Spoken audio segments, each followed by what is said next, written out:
Hello everyone, it's your favourite multi-fan Amelia, not Amelia here, and welcome to my channel. Today I'm doing a full album and comeback review of Twice's More and More.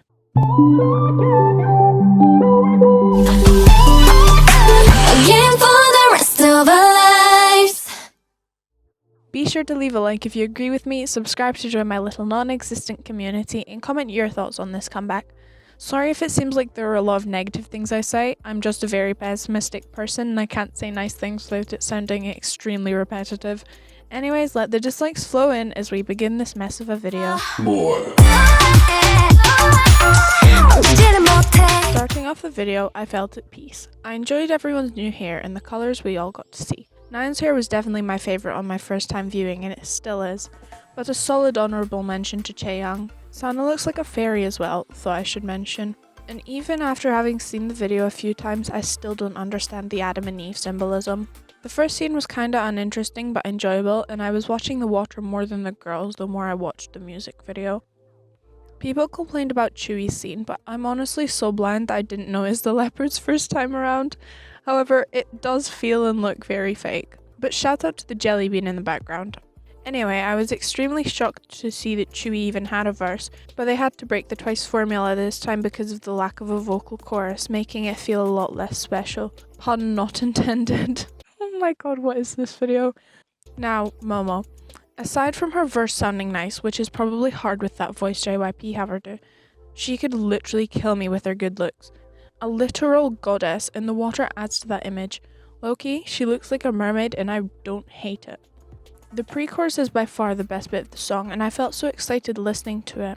The video effects didn't feel like too much, however, watching it back, the flares looked too much. Wow, look at this, even I can do it. Even so, the effects were still cute and quite fun to watch. Although the pre-chorus was building to something, and it could have honestly gone both ways. Usually when you build to a chorus, you usually build it in a way that makes it quite obvious whether you're going to let the beat drop or if you're having a full chorus, but that wasn't really the case this time. At the time, I didn't realise what the chorus should have been, but I knew a vocal chorus would have fit the song nicer. After a few hours passed, I realised that the chorus should have been like Wish by Dreamnote, and I stand by that. The drop is confusing and has a slightly painful and empty feeling to it. The camera movement is a lot to take in, but it's not over the top. But I was happy to see center Dahyun. Skip forward a bit, Chaeyoung comes along with her spiders and my entomophobia kicks in. But then it doesn't, because the spiders look ridiculously fake and not in the look as the spider way. The kaleidoscope looking effects aren't it either. The dissolve effects are confusing and I didn't appreciate it too much, and the tunnel looking thing could have been done so much better. The pony looks real though, and I question how fake it actually is, or if it is at all. Can someone please tell me, because I'm really confused about that. Back to the pre-chorus. Dahyun's leading everyone again, just like in Dance the Night Away. That whole scene gives off Dance the Night Away vibes, but it's more magical looking than Dance the Night Away. How many more times am I going to say Dance the Night Away, honestly? And the effects around the jelly bean were subtle but nice. The island they dance on in the chorus doesn't look fake, but I refuse to believe that scene is real. It doesn't look fake, but it has a fake feeling to it, you know? I don't understand why the arch looks the way it does, and it should have just been like a rainbow shape or something instead of a briefcase handle. And the dance break. I'm one of those people who don't watch teasers for fear of spoiling the song or getting too hyped for something that doesn't deliver. If you ruined the dance break, it's your own problem, sorry to say. But I wasn't expecting it to be what it was. It was so well done, but it sounds a little out of place if you don't know it's meant to be a dance break. It felt a little like Wannabe's dance break, but done better, although there should have been some vocals thrown in. But what the hell is the deal with the Christmas decorations in that one scene? The bridge is really where the video editors just ran out of ideas and threw whatever they could into the mix. I don't like it, and the cat jumping behind Chaeyoung as she says her stray cat line isn't cute or appealing. We're just not going to talk about that line though, we can just pretend it doesn't exist because no. If they really wanted a rap bridge, it should have been like No Airs. The flow in both of the songs is quite similar, so it wouldn't be hard to adapt it to fit better. The delivery is what makes it feel a little out of place though. We're finally reaching the end of the song, and it sounds like nothing too new, apart from the odd ad-lib or two. The first scene when they start zooming out is done weirdly because you feel robbed at the end of it. After a little dancing, they do you even dirtier with the second because you still don't have that full group shot. A little more dancing and the sun burning your eyes out and there's finally the whole group shot. And then that stupid apple. It was a perfectly good apple and some idiot just dropped it onto some fake grass. Seriously, that's littering. I like it as a song. It's very pretty and has that elegant-y sound to it. The opening of it sounds like a horror movie, and I quite honestly got a little scared when I listened to it the first time. The rap felt unnecessary in this song because not every song needs a rap and the producers don't seem to understand that. But as a whole, I enjoyed it. It reminds me of Highlight by IZ*ONE quite a bit, but if Highlight was on steroids. Throughout the song, the guitars kept reminding me of Despacito. And not even joking here, after I finished listening to it, I had Despacito stuck in my head, which is utterly insane. Momo's na-na-nas sound a little out of place, but do whatever you want, girl. The bridge of the song has an instrumental that sounds like a toned-down version of More and More's dance break. The end of the song was interesting, to say the least, but I do still enjoy the song.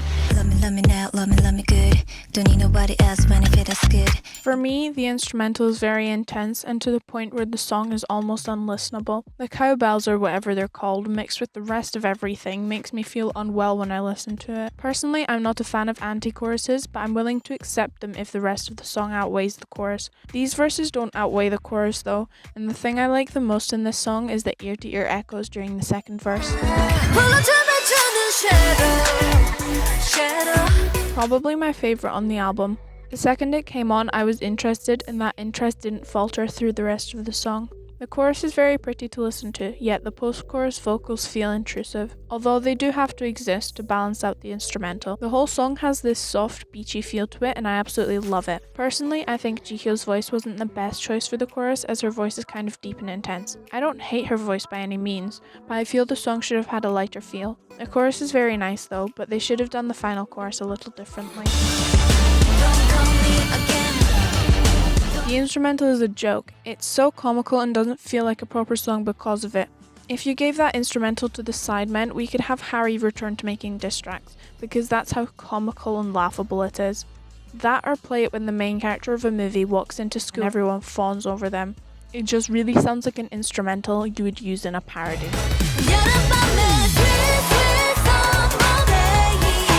This is another song I like, but also another song where I don't think Jihyo should have sung the chorus. The instrumental completely overpowers and drowns out everything else.